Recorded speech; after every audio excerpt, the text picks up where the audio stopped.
കർത്താവിന്റെ നാമത്തിന് സ്തുതി. ദിവസവും ഈ ചാനൽ കേൾക്കുന്നതിലൂടെ നിങ്ങൾക്ക് ഒരു വർഷത്തിനുള്ളിൽ ബൈബിൾ വായിക്കാൻ കഴിയും. ദയവായി ഷെയർ, സബ്സ്ക്രൈബ് ഒപ്പം സപ്പോർട്ട് ചെയ്യുക. ഇന്നത്തെ ബൈബിൾ വാക്യങ്ങൾ. യെശയ്യാവ് 19 അധ്യായം 1 മുതലുള്ള വാക്യങ്ങൾ. യെശയ്യാവ് 19 അധ്യായം 1 മുതലുള്ള വാക്യങ്ങൾ. മിസ്രയീമിനെക്കുറിച്ചുള്ള പ്രവാചകം. യഹോവ വേഗതയുള്ളൊരു മേഘത്തെ വാഹനമാക്കി മിസ്രയീമിലേക്ക് വരുന്നു. അപ്പോൾ മിസ്രയീമിലെ മിഥ്യാമൂർത്തികൾ അവന്റെ സന്നിധിയിങ്കൽ നടുങ്ങുകയും മിസ്രയീമിന്റെ ഹൃദയം അതിന്റെ ഉള്ളിൽ ഉരുകുകയും ചെയ്യും. ഞാൻ മിസ്രയീമ്യരോട് കലഹിപ്പിക്കും. അവർ ഓരോരുത്തൻ താർന്നാന്റെ സഹോദരനോടും ഓരോരുത്തൻ താർന്നാന്റെ കൂട്ടുകാരനോടും പട്ടണത്തോടും രാജ്യത്തോടും യുദ്ധം ചെയ്യും. മിസ്രയീമിന്റെ ചൈതന്യം അതിന്റെ ഉള്ളിൽ ഒഴിഞ്ഞുപോകും. ഞാൻ അതിന്റെ ആലോചനയെ നശിപ്പിക്കും. അപ്പോൾ അവർ മിഥ്യാമൂർത്തികളോടും മന്ത്രവാദികളോടും വെളിച്ചപ്പാടന്മാരോടും ലക്ഷണം പറയുന്നവരോടും അരുളപ്പാട് ചോദിക്കും. ഞാൻ മിസ്രയീമ്യരെ ഒരു ക്രൂര യജമാനന്റെ കയ്യിൽ ഏൽപ്പിക്കും. ഉഗ്രനായ ഒരു രാജാവ് അവരെ ഭരിക്കും എന്ന് സൈന്യങ്ങളുടെ യഹോവയായ കർത്താവ് അരുളിച്ചെയ്യുന്നു. സമുദ്രത്തിൽ വെള്ളമില്ലാതെയാകും. നദി വറ്റി ഉണങ്ങിപ്പോകും. നദികൾക്ക് നാറ്റം പിടിക്കും. മിസ്രയീമിലെ തോടുകൾ വറ്റി ഉണങ്ങും. ഞാങ്ങണയും വേഴവും വാടിപ്പോകും. നദിക്കരികയും നദീതീരത്തുമുള്ള പുൽപ്പുറങ്ങളും നദീതീരത്ത് വിതച്ചതൊക്കെയും ഉണങ്ങി പറന്ന് ഇല്ലാതെ പോകും. മീൻ പിടിക്കുന്നവർ വിലപിക്കും. നദിയിൽ ചൂണ്ട ഇടുന്നവരൊക്കെയും ദുഃഖിക്കും. വെള്ളത്തിൽ വല വീശുന്നവർ വിഷാദിക്കും. ചീകി വെടിപ്പാക്കിയ ചണം കൊണ്ട് വേല ചെയ്യുന്നവരും വെള്ളത്തുണി നെയ്യുന്നവരും ലജ്ജിച്ചുപോകും. രാജ്യത്തിന്റെ തൂണുകളായിരിക്കുന്നവർ തകർന്നുപോകും. കൂലിവേലക്കാർ മനോവ്യസനത്തോടെയിരിക്കും. സോവനിലെ പ്രഭുക്കന്മാർ കേവലം ഭോഷന്മാരത്രേ. ഫറവോന്റെ ജ്ഞാനമേറിയ മന്ത്രിമാരുടെ ആലോചന ഭോഷത്വമായി തീർന്നിരിക്കുന്നു. ജ്ഞാനികളുടെ മകൻ, പുരാതന രാജാക്കന്മാരുടെ മകൻ എന്നിപ്രകാരം നിങ്ങൾ ഫറവോനോട് പറയുന്നത് എങ്ങനെ? നിന്റെ ജ്ഞാനികൾ എവിടെ? അവർ ഇപ്പോൾ നിനക്ക് പറഞ്ഞു തരട്ടെ. സൈന്യങ്ങളുടെ യഹോവ മിസ്രയീമിനെക്കുറിച്ച് നിർണയിച്ചത് അവർ എന്തെന്ന് ഗ്രഹിക്കട്ടെ. സോവനിലെ പ്രഭുക്കന്മാർ ഭോഷന്മാരായി തീർന്നിരിക്കുന്നു. നോഫിലെ പ്രഭുക്കന്മാർ വഞ്ചിക്കപ്പെട്ടിരിക്കുന്നു. മിസ്രയീമിലെ ഗോത്രങ്ങളുടെ മൂലക്കല്ലായിരിക്കുന്നവർ അതിനെ തെറ്റിച്ചു കളഞ്ഞു. യഹോവ അതിന്റെ നടുവിൽ മനോവിഭ്രമം പകർന്നു. ലഹരി പിടിച്ചവൻ തന്റെ ഛർദിയിൽ ചാഞ്ചാടി നടക്കുന്നതുപോലെ അവർ മിസ്രയീമിനെ അതിന്റെ സകല പ്രവൃത്തിയിലും തെറ്റി നടക്കുമാറാക്കിയിരിക്കുന്നു. തലയോ വാലോ പനമ്പട്ടയോ പോട്ടപ്പുല്ലോ നിർവഹിക്കേണ്ടുന്ന ഒരു പ്രവൃത്തിയും മിസ്രയീമിനുണ്ടായിരിക്കേയില്ല. അന്നാളിൽ മിസ്രയീമ്യർ സ്ത്രീകൾക്ക് തുല്യരായിരിക്കും. സൈന്യങ്ങളുടെ യഹോവ അവരുടെ നേരെ കൈ ഓങ്ങുന്നത് നിമിത്തം അവർ പേടിച്ചു വിറയ്ക്കും. യഹൂദാദേശം മിസ്രയീമിന് ഭയങ്കരമായിരിക്കും. അതിന്റെ പേർ പറഞ്ഞു കേൾക്കുന്നവരൊക്കെയും സൈന്യങ്ങളുടെ യഹോവ അതിനു വിരോധമായി നിർണയിച്ച നിർണയ നിമിത്തം ഭയപ്പെടും. അന്നാളിൽ മിസ്രയീം ദേശത്തുള്ള 5 പട്ടണങ്ങൾ കനാൻ ഭാഷ സംസാരിച്ച് സൈന്യങ്ങളുടെ യഹോവയോട് സത്യം ചെയ്യും. ഒന്നിന് സൂര്യനഗരം എന്ന് പേർ വിളിക്കപ്പെടും. അന്നാളിൽ മിസ്രയീം ദേശത്തിന്റെ നടുവിൽ യഹോവയ്ക്കൊരു യാഗപീഠവും അതിന്റെ അതിർത്തിയിൽ യഹോവയ്ക്കൊരു തൂണുമുണ്ടായിരിക്കും. അത് മിസ്രയീം ദേശത്ത് സൈന്യങ്ങളുടെ യഹോവയ്ക്ക് ഒരു അടയാളവും ഒരു സാക്ഷ്യവുമായിരിക്കും. പീഡകന്മാർ നിമിത്തം അവർ യഹോവയോട് നിലവിളിക്കും. അവൻ അവർക്കൊരു രക്ഷകനെ അയക്കും. അവൻ പൊരുതു അവരെ വിടുവിക്കും. അങ്ങനെ യഹോവ മിസ്രയീമിന് തന്നെ വെളിപ്പെടുത്തുകയും മിസ്രയീമ്യർ അന്ന് യഹോവയെ അറിഞ്ഞു യാഗവും വഴിപാടും കഴിക്കുകയും യഹോവയ്ക്കൊരു നേർച്ച നേർന്നു അതിനെ നിവർത്തിക്കുകയും ചെയ്യും. യഹോവ മിസ്രയീമിനെ അടിച്ചിട്ട് അവൻ വീണ്ടും അവരെ സൌഖ്യമാക്കും. അവർ യഹോവയെങ്കിലേക്ക് തിരികെയും അവൻ അവരുടെ പ്രാർത്ഥന കേട്ടു അവരെ സൌഖ്യമാക്കുകയും ചെയ്യും. അന്നാളിൽ മിസ്രയീമിൽ നിന്ന് അശ്ശൂരിലേക്കു ഒരു പെരുവഴി ഉണ്ടാകും. അശ്ശൂർ മിസ്രയീമിലേക്കും മിസ്രയീമ്യർ അശ്ശൂരിലേക്കും ചെല്ലും. മിസ്രയീമ്യർ അശ്ശൂര്യരോടുകൂടെ ആരാധന കഴിക്കും. അന്നാളിൽ ഇസ്രയേൽ ഭൂമിയുടെ മധ്യ ഒരു അനുഗ്രഹമായി മിസ്രയീമിനോടും അശ്ശൂരിനോടും കൂടെ മൂന്നാമതായിരിക്കും. സൈന്യങ്ങളുടെ യഹോവ അവരെ അനുഗ്രഹിച്ചു എന്റെ ജനമായ മിസ്രയീമും എന്റെ കൈകളുടെ പ്രവൃത്തിയായ അശ്ശൂരും എന്റെ അവകാശമായ ഇസ്രയേലും അനുഗ്രഹിക്കപ്പെടുമാറാകട്ടെ എന്ന് അരുളിച്ചെയ്യും. യെശയ്യാവ് 20 അധ്യായം 1 മുതലുള്ള വാക്യങ്ങൾ. യെശയ്യാവ് 20 അധ്യായം 1 മുതലുള്ള വാക്യങ്ങൾ. അശ്ശൂർ രാജാവായ സർഗോന്റെ കൽപ്പന പ്രകാരം തർഥാൻ അശ്ദോദിലേക്ക് ചെന്നു അശ്ദോദിനോട് യുദ്ധം ചെയ്തു, അതിനെ പിടിച്ച ആണ്ടിൽ. ആ കാലത്ത് തന്നെ യഹോവ ആമോസിന്റെ മകനായ യെശയ്യാവോട്, നീ ചെന്നു നിന്റെ അരയിൽ നിന്ന് രട്ടുശീല അഴിച്ചുവെച്ച് കാലിൽ നിന്ന് ചെരുപ്പും ഊരിക്കളക എന്ന് കൽപ്പിച്ചു. അവൻ അങ്ങനെ ചെയ്തു, നഗ്നനായും ചെരുപ്പിടാതെയും നടന്നു.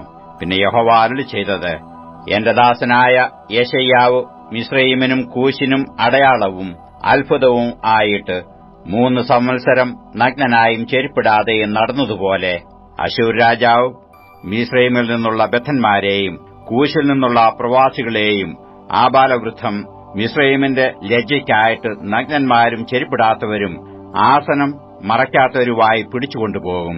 അങ്ങനെ അവർ തങ്ങളുടെ പ്രത്യാശയായിരുന്ന കൂശും തങ്ങളുടെ പുകഴ്ചയായിരുന്ന മിസ്രയീമും നിമിത്തം ഭ്രമിച്ചു ലജ്ജിക്കും. ഈ കടൽക്കരയിലെ നിവാസികൾ അന്ന് അശ്ശൂർ രാജാവിന്റെ കൈയിൽ നിന്ന് വിടുവിക്കപ്പെടുവാൻ സഹായത്തിനായി നാം ഓടിച്ചെന്നിരുന്ന നമ്മുടെ പ്രത്യാശ ഇങ്ങനെ ആയല്ലോ, ഇനിയും നാം എങ്ങനെ രക്ഷപ്പെടും എന്ന് പറയും. അപ്പോസ്തലനായ പൗലോസ് കൊരിന്ത്യർക്ക് എഴുതിയ 2-ാം ലേഖനം 1-ാം അധ്യായം 1 മുതലുള്ള വാക്യങ്ങൾ. 2 കൊരിന്ത്യർ 1-ാം അധ്യായം 1 മുതലുള്ള വാക്യങ്ങൾ. ദൈവേഷ്ടത്താൽ ക്രിസ്തുയേശുവിന്റെ അപ്പോസ്തലനായ പൗലോസും സഹോദരനായ തിമത്തിയോസും കൊരിന്തിലെ ദൈവസഭയ്ക്കു അഖായയിൽ എല്ലായിടത്തുമുള്ള സകല വിശുദ്ധന്മാർക്കും കൂടെ എഴുതുന്നത്, നമ്മുടെ പിതാവായ ദൈവത്തിങ്കൽ നിന്നും കർത്താവായ യേശുക്രിസ്തുവിങ്കൽ നിന്നും നിങ്ങൾക്ക് കൃപയും സമാധാനവും ഉണ്ടാകട്ടെ. മനസ്സലിവുള്ള പിതാവും സർവാശ്വാസവും നൽകുന്ന ദൈവവുമായ നമ്മുടെ കർത്താവായ യേശുക്രിസ്തുവിന്റെ പിതാവായ ദൈവം വാഴ്ത്തപ്പെട്ടവൻ. ദൈവം ഞങ്ങളെ ആശ്വസിപ്പിക്കുന്ന ആശ്വാസം കൊണ്ട് ഞങ്ങൾ യാതൊരു കഷ്ടത്തിലുമുള്ളവരെ ആശ്വസിപ്പിക്കാൻ ശക്തരാകേണ്ടതിന് ഞങ്ങൾക്കുള്ള കഷ്ടത്തിലൊക്കെയും അവൻ ഞങ്ങളെ ആശ്വസിപ്പിക്കുന്നു. ക്രിസ്തുവിന്റെ കഷ്ടങ്ങൾ ഞങ്ങളിൽ പെരുകുന്നതുപോലെ തന്നെ ക്രിസ്തുവിനാൽ ഞങ്ങളുടെ ആശ്വാസവും പെരുകുന്നു. ഞങ്ങൾ കഷ്ടം അനുഭവിക്കുന്നുവെങ്കിൽ അത് നിങ്ങളുടെ ആശ്വാസത്തിനും രക്ഷയ്ക്കുമാകുന്നു. ഞങ്ങൾക്ക് ആശ്വാസം വരുന്നുവെങ്കിൽ ഞങ്ങൾ സഹിക്കുന്ന കഷ്ടങ്ങൾ തന്നെ നിങ്ങളും സഹിക്കുന്നതിൽ നിങ്ങളുടെ ആശ്വാസത്തിനായി ഫലിക്കുന്നു. നിങ്ങൾ കഷ്ടങ്ങൾക്ക് കൂട്ടാളികളാകുന്നതുപോലെ ആശ്വാസത്തിനും കൂട്ടാളികൾ എന്നറിയുകയാൽ നിങ്ങൾക്കു വേണ്ടി ഞങ്ങളുടെ പ്രത്യാശ ഉറപ്പുള്ളത് തന്നെ. സഹോദരന്മാരെ, ആശയിൽ ഞങ്ങൾക്കുണ്ടായ കഷ്ടം നിങ്ങൾ അറിയാതിരിപ്പാൻ ഞങ്ങൾക്ക് മനസ്സില്ല. ജീവനോടിരിക്കുമോ എന്ന് നിരാശ തോന്നുമാർ ഞങ്ങൾ ശക്തിക്ക് മീതെ അത്യന്തം ഭാരപ്പെട്ടു. അതെ, ഞങ്ങളിലല്ല, മരിച്ചവരെ ഉയർപ്പിക്കുന്ന ദൈവത്തിൽ തന്നെ ആശ്രയിപ്പാൻ തക്കവണ്ണം ഞങ്ങൾ മരിക്കും എന്ന് ഉള്ളിൽ നിർണയിക്കേണ്ടി വന്നു. ഇത്ര ഭയങ്കര മരണത്തിൽ നിന്നും ദൈവം ഞങ്ങളെ വിടുവിക്കുകയും ചെയ്യും. അവൻ മേലാലും വിടുവിക്കും എന്ന് ഞങ്ങൾ അവനിൽ ആശവെച്ചുമിരിക്കുന്നു. അതിന് നിങ്ങളും ഞങ്ങൾക്ക് വേണ്ടിയുള്ള പ്രാർത്ഥനയാൽ തുണയ്ക്കുന്നുണ്ടല്ലോ. അങ്ങനെ പലർ മുഖാന്തരം ഞങ്ങൾക്ക് കിട്ടിയ കൃപയ്ക്കു വേണ്ടി പലരാലും ഞങ്ങൾ നിമിത്തം സ്തോത്രം ഉണ്ടാകുവാനിടവരും. ഞങ്ങൾ ലോകത്തിൽ വിശേഷാൽ നിങ്ങളോട് ജഡജ്ഞാനത്തിലല്ല, ദൈവകൃപയിലത്രേ ദൈവം നൽകുന്ന വിശുദ്ധിയിലും നിർമ്മലതയിലും പെരുമാറിയിരിക്കുന്നു എന്ന് ഞങ്ങളുടെ മനസ്സാക്ഷിയുടെ സാക്ഷ്യം തന്നെ ഞങ്ങളുടെ പ്രശംസ. നിങ്ങൾ വായിക്കുന്നതും ഗ്രഹിക്കുന്നതുമല്ലാതെ മറ്റൊന്നും ഞങ്ങൾ നിങ്ങൾക്ക് എഴുതുന്നില്ല. നമ്മുടെ കർത്താവായ യേശുവിന്റെ നാളിൽ നിങ്ങൾ ഞങ്ങൾക്ക് എന്ന പോലെ ഞങ്ങൾ നിങ്ങൾക്കും പ്രശംസയാകുന്നുവെന്ന് നിങ്ങൾ ഞങ്ങളെ ഏറെക്കുറെ ഗ്രഹിച്ചതുപോലെ അവസാനത്തോളം ഗ്രഹിക്കും എന്ന് ഞാൻ ആശിക്കുന്നു. ഇങ്ങനെ ഉറച്ചിട്ട് നിങ്ങൾ രണ്ടാമതൊരു അനുഗ്രഹം ഉണ്ടാകണമെന്ന് വെച്ച് മുമ്പേ നിങ്ങളുടെ അടുക്കൽ വരുവാനും ആ വഴിയായി മക്കെദോന്യയ്ക്ക് പോയി പിന്നെയും മക്കെദോന്യയിൽ നിന്ന് നിങ്ങളുടെ അടുക്കൽ വരുവാനും നിങ്ങളാൽ യഹൂദയിലേക്ക് യാത്ര അയക്കപ്പെടുവാനും ഞാൻ വിചാരിച്ചിരുന്നു. ഇങ്ങനെ വിചാരിച്ചത് ഞാൻ ചാബല്യം കാണിച്ചുവോ? അല്ലെങ്കിൽ എന്റെ വാക്ക് ഉവ്വ് ഉവ്വ്, ഇല്ല ഇല്ല എന്ന് ആകുവാൻ തക്കവണ്ണം എന്റെ നിരൂപണം ജഡീക നിരൂപണമോ? നിങ്ങളോടുള്ള ഞങ്ങളുടെ വചനം ഒരിക്കൽ ഉവ്വ് എന്നും മറ്റൊരിക്കൽ ഇല്ല എന്നും ആയിരുന്നില്ല എന്നതിന് വിശ്വസ്തനായ ദൈവം സാക്ഷി. ഞാനും സിൽവാനോസും തിമത്തിയോസും നിങ്ങളുടെ ഇടയിൽ പ്രസംഗിച്ച ദൈവപുത്രനായ യേശുക്രിസ്തു ഒരിക്കൽ ഉവ്വ് എന്നും മറ്റൊരിക്കൽ ഇല്ല എന്നും ആയിരുന്നില്ല. അവനിൽ ഉവ്വ് എന്നത്രയുള്ളൂ. ദൈവത്തിന്റെ വാഗ്ദത്തങ്ങൾ എത്രയുണ്ടെങ്കിലും അവനിൽ ഉവ് എന്നത്രേ. അതുകൊണ്ട് ഞങ്ങളാൽ ദൈവത്തിന് മഹത്വം ഉണ്ടാകുമാറ് അവനിൽ ആമേൻ എന്നും തന്നെ. ഞങ്ങളെ നിങ്ങളോടുകൂടെ ക്രിസ്തുവിൽ ഉറപ്പിക്കുന്നതും നമ്മെ അഭിഷേകം ചെയ്തതും ദൈവമല്ലോ. അവൻ നമ്മെ മുദ്രയിട്ടും ആത്മാവെന്ന അച്ചാരം നമ്മുടെ ഹൃദയങ്ങളിൽ തന്നുമിരിക്കുന്നു. എന്നാണ് നിങ്ങളെ ആദരിച്ചിട്ടത്രേ ഞാൻ ഇതുവരെ കൊരിന്തിൽ വരാഞ്ഞത്. അതിന് ദൈവം സാക്ഷി. നിങ്ങളുടെ വിശ്വാസത്തിന്മേൽ ഞങ്ങൾ കർത്തൃത്വം ഉള്ളവരെന്നല്ല, നിങ്ങളുടെ സന്തോഷത്തിനും ഞങ്ങൾ സഹായികളത്രേ. വിശ്വാസം സംബന്ധമായി നിങ്ങൾ ഉറച്ചു നിൽക്കുന്നുവല്ലോ. 69-ാം സങ്കീർത്തനം 1 മുതലുള്ള വാക്യങ്ങൾ. 69-ാം സങ്കീർത്തനം 1 മുതലുള്ള വാക്യങ്ങൾ. ദൈവമേ, എന്നെ രക്ഷിക്കണമേ. വെള്ളം എന്റെ പ്രാണനോളം എത്തിയിരിക്കുന്നു. ഞാൻ നിലയില്ലാത്ത ആഴമുള്ള ചേറ്റിൽ താഴുന്നു. ആഴമുള്ള വെള്ളത്തിൽ ഞാൻ മുങ്ങിപ്പോകുന്നു. പ്രവാഹങ്ങൾ എന്നെ കവിഞ്ഞൊഴുകുന്നു. എന്റെ നിലവിളിയാൽ ഞാൻ തളർന്നിരിക്കുന്നു. എന്റെ തൊണ്ട ഉണങ്ങിയിരിക്കുന്നു. ഞാൻ എന്റെ ദൈവത്തെ പ്രതീക്ഷിച്ചു എന്റെ കണ്ണു മങ്ങിപ്പോകുന്നു. കാരണം കൂടാതെ എന്നെ പകയ്ക്കുന്നവർ എന്റെ തലയിലെ രോമത്തിലും അധികമാകുന്നു.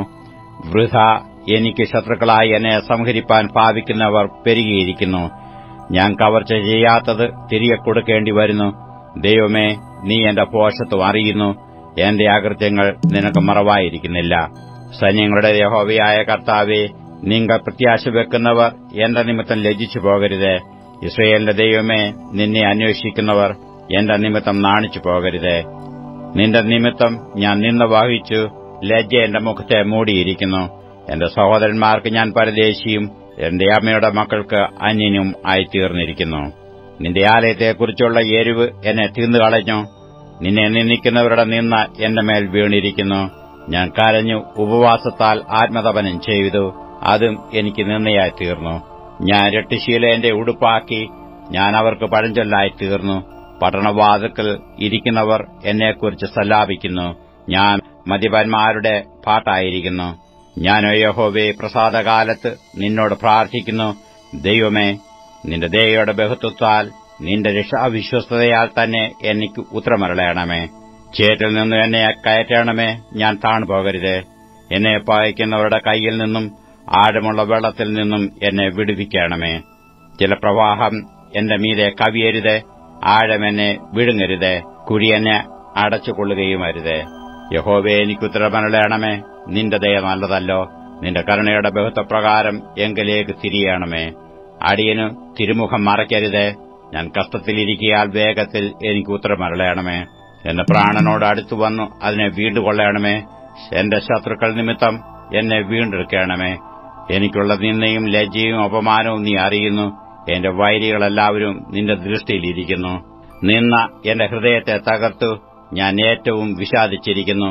വല്ലവനും സഹതാപം തോന്നുമോ എന്ന് ഞാൻ നോക്കിക്കൊണ്ടിരുന്നു. ആർക്കും തോന്നിയില്ല. ആശ്വസിപ്പിക്കുന്നവരുണ്ടോ എന്ന് നോക്കിക്കൊണ്ടിരുന്നു. ആരെയും കണ്ടില്ല താനും. അവരെനിക്ക് തിന്നുവാൻ കയ്പ് തന്നു. എന്റെ ദാഹത്തിനു അവർ എനിക്ക് ചോർക്ക കുടിപ്പാൻ തന്നു. അവരുടെ മേശ അവരുടെ മുമ്പിൽ കണിയായും അവർ സുഖത്തോടിരിക്കുമ്പോൾ കുടുക്കായും തീരട്ടെ. അവരുടെ കണ്ണ് കാണാതെ വണ്ണം ഇരുണ്ടുപോകട്ടെ. അവരുടെ അര എപ്പോഴും ആടുമാറാക്കണമേ. നിന്റെ ക്രോധം അവരുടെ മേൽ പകരണമേ. നിന്റെ ഉഗ്രകോപം അവരെ പിടിക്കുമാറാകട്ടെ. അവരുടെ വാസസ്ഥലം ശൂന്യമായി പോകട്ടെ. അവരുടെ കൂടാരങ്ങളിൽ ആരും പാർക്കാതിരിക്കട്ടെ. നീ ദണ്ഡിപ്പിച്ചവനെ അവർ ഉപദ്രവിക്കുന്നു. നീ മുറിവേൽപ്പിച്ചവരുടെ വേദനയെ അവർ വിവരിക്കുന്നു. അവരുടെ അകൃത്യത്തോട് അകൃത്യം കൂട്ടണമേ. നിന്റെ നീതിയെ അവർ പ്രാപിക്കരുതേ. ജീവന്റെ പുസ്തകത്തിൽ നിന്നും അവരെ മായ്ച്ചു കളയണമേ. നീതിമാന്മാരോടുകൂടെ അവരെ എഴുതരുതേ. ഞാനോ എളിയവനും ദുഃഖിതനുമാകുന്നു. ദൈവമേ, നിന്റെ രക്ഷ എന്നെ ഉയർത്തുമാറാകട്ടെ. ഞാൻ പാട്ടോടെ ദൈവത്തിന്റെ നാമത്തെ സ്തുതിക്കും. സ്തോത്രത്തോടെ അവനെ മഹത്വപ്പെടുത്തും. അത് യഹോവയ്ക്ക് കാളയെക്കാളും കൊമ്പും കുളമ്പും ഉള്ള മൂരിയേക്കാളും പ്രസാദകരമാകും. സൗമ്യതയുള്ളവർ അത് കണ്ട് സന്തോഷിക്കും. ദൈവത്തെ അന്വേഷിക്കുന്നവരെ നിങ്ങളുടെ ഹൃദയം ജീവിക്കട്ടെ. യഹോവ ദരിദ്രന്മാരുടെ പ്രാർത്ഥന കേൾക്കുന്നു. തന്റെ ബദ്ധന്മാരെ നിന്ദിക്കുന്നതുമില്ല. ആകാശവും ഭൂമിയും സമുദ്രങ്ങളും അവയിൽ ചരിക്കുന്ന സകലവും അവനെ സ്തുതിക്കട്ടെ. ദൈവം സിയോനെ രക്ഷിക്കും. അവൻ യഹൂദ നഗരങ്ങളെ പണിയും. അവർ അവിടെ പാർത്തു അതിനെ കൈവശമാക്കും. അവന്റെ ദാസന്മാരുടെ സന്തതി അതിനെ അവകാശമാക്കും. അവന്റെ നാമത്തെ സ്നേഹിക്കുന്നവർ അതിൽ വസിക്കും.